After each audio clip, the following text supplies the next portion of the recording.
Hi everyone, a big warm welcome to today's Friday Roundup session where I look back on the week that was, have a look at some current events, any big seismic news events that you need to know about and that will shape this market for the next few weeks to come.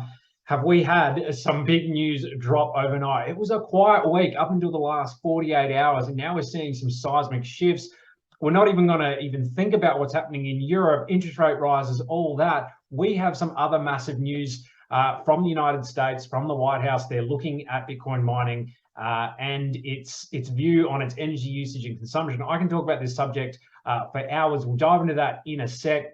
I'll also have a check on the Ethereum merge. Everything is on track, and some other tidbits which we can get into as well, including Luna Classic. If you're a bit of a holder of those coins that used to be the Luna, then it turned into this coin here as they migrated to a new chain. Doesn't have much function at the moment, but it is absolutely mooning. So we'll get into why that is in a sec. Let's crack into that first bit of news I just talked about here. So the White House not long ago did an executive action or executive order to look into Bitcoin's role, cryptocurrency, stable coins, all that. They've commissioned a bunch of reports to bring back information and tell them what's going on. Now, this is really disappointing, and it is super, super important that we are across it because not that first part is disappointing, but what they've come back with is super disappointing. So well, if you just look here, it says US Congress may consider legislation to ban proof of work Bitcoin mining. Now, I read most of the important parts of this 46-page document that was released. So this is public. You can see everything that they've put into this report. And again, it is disappointing. And I've read a lot of expert analysis of the report as well. And unfortunately, the US government has been going to a lot of sources of information which are not that fantastic, and it's not giving them the full picture of what is going on and what the energy mix of Bitcoin mining is. It's just looking at X, Y, and Z, or the overall consumption of energy that Bitcoin is using. It's not looking at, what is the energy mix of that? Is it renewables? Is it based on wasted energy? Is it helping cap, methane wells? Is it helping cap gas wells? Why are big energy companies super interested in Bitcoin mining for the future?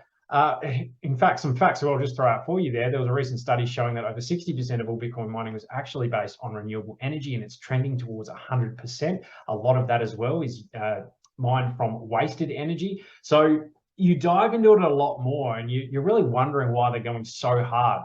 And you're looking at where the United States political climate is at the moment, and it is very climate-centric, it's climate-based, and now we have geopolitical and world events that are really bringing it to the fore even more, putting a lot more pressure on the space because of energy issues, pressure on the grid, and all that. And you could really go down the rabbit hole on why there's all these issues and ESG and moving away from nuclear. But right now, Bitcoin is in the gun, and this is a real threat that we have to be quite across. It's my view, been for a while, that you've got a lot of Republican voices that are very much behind Bitcoin and where it's going and what it can offer, while the Democratic side is not so much. And what it is looking like will happen is the political shift will be more Republican over the next midterm cycle and potentially for the presidency in a couple of years. So a lot of this stuff you're hoping was going to come back quite positive, because the original executive order was quite positive. It consulted a lot of insiders in the industry, but unfortunately, when you look at a lot of the sources that have been cited to put a lot of this data into this report, they're very negative towards Bitcoin. There hasn't been a real concerted effort to go to the other side and actually see what it's doing in practice and in principle. So again, very disappointing, but the attack vector cannot be discounted. We are definitely at the they are fighting us stage. So, first they laugh at you, then they point at you, then they get to the fighting stage, and then Bitcoin will either survive or not survive, or crypto will survive or not survive. There is a very clear push in a lot of this language as well for proof of stake. And you can see why Ethereum is pushing so hard that way to move to proof of stake. But as always, you have to be very objective of what Ethereum is trying to do. They are trying to move that way to capture this narrative as well as for scalability, while they are actually sacrificing decentralization and the security of the network to a degree. Whereas Bitcoin, Bitcoin itself just wants to be the most secure, most powerful network in the world that does what it does. And proof of work has significant benefits. It is probably the technological revolution of the process. I'm not saying Ethereum isn't, but proof of stake, time and time again, has proven to be an unstable governance model which can be gamed. Doesn't have that full decentralizing manner and a lot of that fairness. That, of course, is just my read. That's my opinion. That's what my research suggests. However, you might come to a different conclusion, but there is a definite war at play here. And I would really love to see the crypto community actually come together on this and try and really educate and fight a lot of these narratives. Whereas we see a lot of Bitcoin maximalism that can be quite toxic to the rest of the crypto space, while the rest of the crypto space sees that and feels that, and they don't really like Bitcoin maximalists either. Whereas the entire industry is all in together, and it will all succeed together, it will all fail together. I can't really see one side doing really well and the other side not. We really need to work with regulators and governments to really push this thing forward and not really stymie or stifle one edge, because it's an easy attack vector if you divide and conquer the two sectors. And again, there's multiple niches in crypto, NFTs, DeFi, all that. Each will have its specific battle to fight with regulators as we go through. But right now we are facing the full breadth of what's happening again in the world, politics, all that. So this is absolutely one thing to watch. The caveat to that, if you just read the language at the top, Bitcoin miners will go through an extensive strategy consultation process to try and get their situation as clean as possible, to run on wasted energy, to run on hydro, renewables. And if that still doesn't work, then this line is particularly worrying, in my opinion. Should these measures prove ineffective at reducing impacts, the administration should explore executive actions. The Congress might consider legislation to eliminate or eliminate the use of high energy intensity consensus mechanisms of crypto asset mining. So again, this is a very concerning language. It is with this current administration though only, so we could see a flip, but it's not great to hear that, and we could see some serious headwinds. But major energy companies, major industry, Wall Street, they're all over this. So if there is a potential ban, I mean, there's going to be a huge amount of lobbyists, a lot of money that are really going to come to the administration and go, what are you doing? This is not correct. So I hope that's the path things go down, but we're just going to have to see. There is a real concerted push to go down that climate angle, which does concern me. It's all across news services where White House report proposes possible restrictions on proof of work crypto mining. Just keep that in the back of the mind. Also, you can find this online. It's very easy to see and just read through it. But yeah, very complimentary of proof of stake, but not very complimentary of proof of work. Okay, another bit of news that some of our clients brought up in the groups. Binance converting USDC and other stablecoins to BUSD, which is the Binance stablecoin pegged to the US dollar. A market share grab ? Now, there was a little bit of an alarm when the news came out that Binance were, I guess, halting USDC trading. But if you look at the broader picture, Binance is a centralized exchange. They can do whatever they want, and they have their own stablecoin, BUSD, which is pegged 1-to-1 with US dollars. It's up there with one of the more trusted stablecoins, because they have attestation showing that they have cash equivalents or cash in a bank account pegged 1-to-1 with their stablecoin. They obviously want to increase their market share, the popularity, the usage, the liquidity of BUSD over all these alternatives. Now, USDC is gaining a lot of traction versus USDT. So that's Tether. There's still some, on the peripheral, some minor concerns with USDT. I actually don't want to say minor. There's still concerns around Tether and its backing as a stable coin, although they're going some way to try and prove that they are fine at the moment, 1-to-1 and all that. But there's still a bit of a cloud hanging over them. So USD has been gaining market share. Binance obviously wants BUSD to gain market share, gain liquidity. They make money off all these trades as well. So it's in their business interest to do this. So what they're trying to do now, because Binance, when you think about it, is the largest retail crypto exchange in the world. So they have a fair say. They've got a bottleneck, a funnel that's coming in of all these people using these stable coins. So they're saying, well, we can really make a move here, and they're doing that. So this doesn't stop you from holding USDC, from moving USDC onto Binance, from withdrawing USDC on Binance. It simply means that if you want to trade that USDC and use it in a transaction, they will auto convert that to a BUSD or another coin that they want you to use. And I believe it's also Paxos's coin and a US USDP, I think it could be. So there's a couple of stable coins that they're going to get rid of in terms of auto converting over to BUSD. So just keep that in mind that, you know, it's all still business as usual. And if you did look at Binance previously, you'd see on the trading pairs that USDC actually had very few trading pairs. The real stable coin that was used the most was USDT Tether and also BUSD. So not much is changing. You can always go to another exchange as well if you really want to just completely stay on USDC and trade, let's say USDC to Bitcoin or USDC to Ethereum. You can transfer that off Binance, transfer it from your Ledger, your hardware wallet, take it to FTX, or actually FTX does pretty much what Binance does with their own coin. But if you look at any other exchange, you can transfer it USDC and use it there if you want. But these are the risks. These are the things you need to weigh up when you're doing this. I mean, centralized exchanges can make these unilateral decisions, which you might go, oh, okay, well that doesn't feel very good. But like a central bank, like a commercial bank, they can change the rules on you overnight. So just, again, it pays to just keep up to date with this and not panic. Look objectively at what's going on. It won't change your modus operandi too much because they're just auto converting it for you. It doesn't matter. You can still do your trading, but they're just creating another step in between to show that they're pumping the liquidity through their coin and increasing its popularity. So that is a very interesting event that happened that Binance is doing rather quietly, a little bit sneakily, but yeah, completely in their own interest, which is to be expected.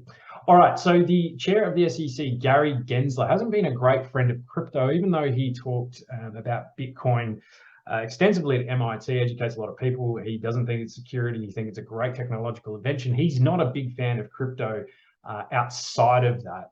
And he has previously said he wants to regulate the hell out of it.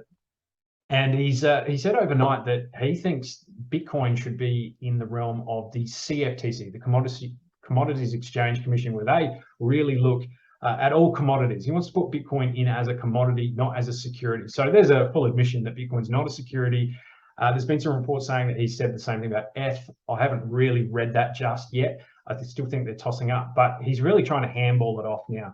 And this is really, really interesting from Jake Shavinsky, who's a lawyer in the space. He's always had some great insights about what's happening in crypto.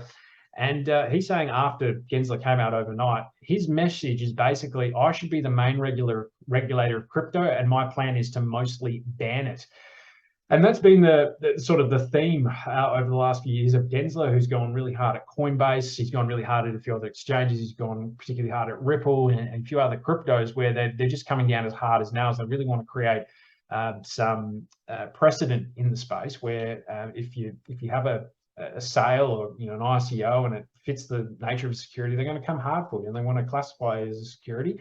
And he's trying to recreate the landscape within the current rules. When I guess my point of view would be, and a lot of people in space, is that crypto is an entirely new financial instrument that needs an entirely new set of rules, which I know Senator Lummis and the GOP is trying to create those frameworks and sets of rules. As many congressmen and senators are looking to create a new set of rules to move it across, but fitting it into existing rules that have existed, for 100 years plus in financial markets isn't quite working for digital assets, this new technological space. So yeah, there's something going on here. Gensler is really railing against crypto. He's really not a fan. He thinks a lot of them are scams, and he wants to crack down as hard as possible. So keep an eye on that.